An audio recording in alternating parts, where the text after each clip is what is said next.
every living body as something like the flame of a candle. This living thing that you're feeling, like the gyroscope top, it's your own life. Because you can see very simply that you would not understand the experience that you call voluntary action and decision, being in control and being yourself, unless in opposition to that there was something else. You couldn't realize self and control and will unless there was something other, out of control, and instead of will, won't. It's hard to believe when people are living unwanted things. It's hard to believe that they have been given free will and that their choices are being honored, because it's hard to believe that someone would choose something unspeakable or unthinkable or horrific or horrendous. It's hard to believe that. People don't realize that they're making those choices, so it feels like it's something that's being done to them. And the reason that they don't believe that they're making those choices is because not one of you, or it would be a rare few of you, would acknowledge that I would do, or anyone would do, these unspeakable things to myself. So it makes you believe that there must be some other factor involved. There must be some source of darkness, there must be some source of badness, there must be some cosmic debt to pay. You come up with all kinds of things in your explanation of the unwanted things. Knowing who you are. Knowing who you are. Being able to answer this question, who am I? And what do I want? Who am I really? My answer is I am God's child. I am that which is born of all that is. I am a spiritual being having a human experience. Come trailing the breath of the ancestors yet, but trailing the breath of the angels, and understanding that because I am connected to the source of all that is possible for me. That's who I am.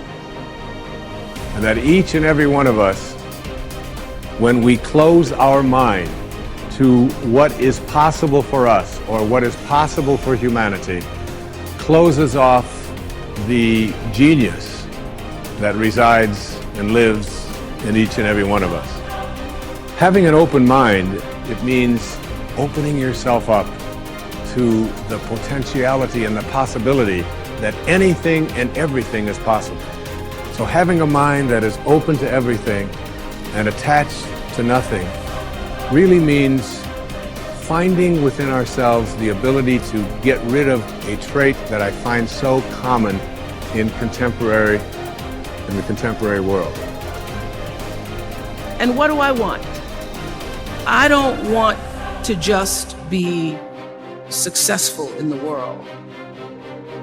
I don't want to just make a mark or have a legacy. The answer to that question for me is I want to fulfill the highest, truest expression of myself as a human being. I want to fulfill the promise that the Creator dreamed when He dreamed the cells that made up me.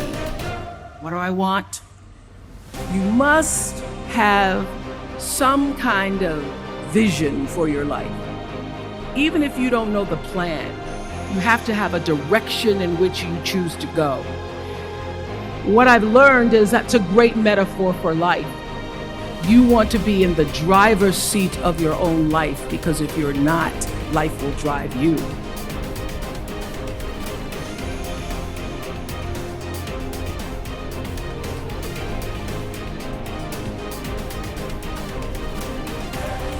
You see, you're never going to get enough. You already are everything. You're everything that you need. Think of it for just a moment. Everything that you need to have total bliss, perfection of your life, you already are. You already have it. You came into this world with nothing. That's how you're going out. And the time that you have here, what you have is your uniqueness, your specialness, and you don't need anything else. Now think on this. If you don't know how to appreciate what you have and where you are in your life, you don't need anything else. Because if you do get something else, you won't know how to appreciate that either. You'll just want more. Or you'll want it to be different. Or you'll want it to be the way it used to be. Or you'll want someone else to be the way you think they should be. Successful people or no-limit people, or self-actualizing people, inner-directed people, whatever labels that have been put on them by great thinkers and philosophers and therapists and people that have looked at human beings. These kinds of people are people who always have enough. There are some people who can handle anything, not because their circumstances are different. You see, your circumstances have very little to do with your fulfillment in life. Very little. It's how you're approaching your circumstances. It's your attitude towards your circumstances that make all the difference in the world. And taking what you are and accepting it. No-limit people are human beings who take what they are and accept it. And don't tell themselves that somehow they're deficient because of anything about themselves. This is a very crucial concept for me and for virtually all of us. It's this idea of taking your life in your own hands and being the kind of person that you choose to be, and understanding that everything that comes your way is an opportunity, is a blessing. And it wasn't until I learned how to celebrate virtually everything that came my way that I was able to transcend it. You see, everything that was given to us by God, whatever that is perfect. No one can deny the mountains are perfect and the rivers are perfect and the birds are perfect and the hippopotamuses are perfect and so on. This is just what was given to us. Everything else that you have on our planet, that we have on our planet, comes about as a result of thinking. Thought makes it so. You see, everything on our planet that is alive can never die. It can never die. Life doesn't die. It just transforms. It just moves on to new places, new ways of being, And the way of being that is the most transcendent of all is this way that comes from seeing yourself as love and only having that to give away. Only having that to give away. Let's say I were to stand up here in front of you and just visualize for a moment that I have an orange. And I take this orange and I squeeze it as hard as I can squeeze it. What's going to come out? Juice. What kind of juice? Orange juice. Apple juice? Any chance? Once in a while? Come on, now and then. A little mango juice come out of an orange once in a while? No mistakes, right? Never, no matter what. Next question. Everybody passes. These are easy, okay? Why, when you squeeze an orange, as hard as you can squeeze it, does orange juice come out? Because that's, not because it's an orange, because that's what's inside, isn't it? On our planet, when you squeeze something, what comes out of it is what's inside. Not too difficult, all right? Does it matter if your mother squeezes the orange? Does it matter what instrument she uses? Does it matter if you just had your period and then you squeeze an orange? Does it matter if your boss squeezes it? How about if your kids do it? Your kids squeeze an orange. Does it matter? Does it matter what time of day? Suppose they do it at noon, all right? How about at 4 in the morning? Does that matter?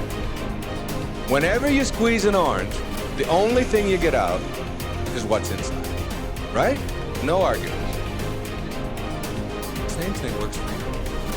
Same principle works for you. It's a principle of the universe, all right? Someone squeezes you. That is, someone puts pressure on you. Someone says things about you that you don't like. Someone puts tension on you, whatever. Your boss says something to you that you don't like. And out of you comes anger. And out of you comes hatred.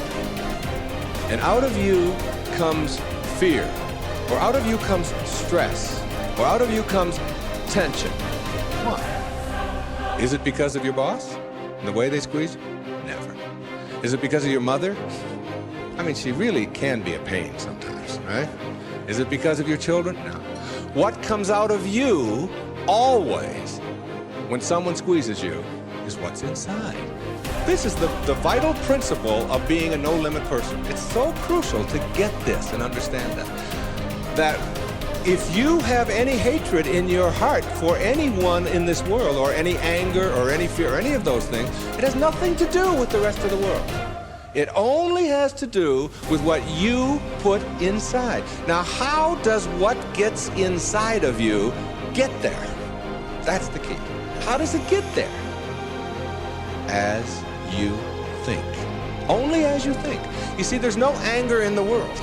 There's no stress in the world. There's no tension. It's perfect. We've already established. It's perfect place. It works just fine. It's all flowing the way it's supposed to flow. The evidence for it is. That's all the evidence you need. Just look around you. Everything out there is a miracle. Everything, including you. There are no mistakes. It's all good. And everything that happens to you in your life, whether it's a trauma, whether it's a disease, whether it's somebody treating you in a certain way, there's a lesson in all of it. No-limit people understand the lesson in life, and therefore celebrate the lessons.